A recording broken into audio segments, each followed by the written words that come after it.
উপলক্ষে 15ই আগস্ট 2024 সাল সেদিন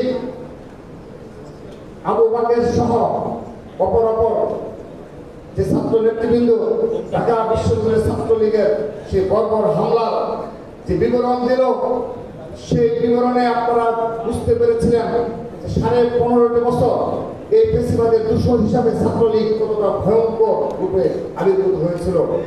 তারা সেদিন নারী শিক্ষার্থীদের উপর বর্বরোচিত হামলা করেছিল। দেশ বিদেশে তার প্রতিক্রিয়া আমরা লক্ষ্য করেছিলাম। এই 15ই জুলাই সেদিন বৈষম্য বিরোধী ছাত্র আন্দোলনের নেতৃত্বে যারা ছিল, ব্যানারের নেতৃত্বে যারা ছিল, তারা সরাসরি আমাদের সহযোগিতা চেয়েছিল। বেশ কয়েকবার কথা হয়েছে। আমরা শুধুমাত্র দিনের বেলায় সংঘর্ষে নয়, পরবর্তীতে ইতিমধ্যে আপনারা বেশ কয়েকদিনের মুখে শুনেছেন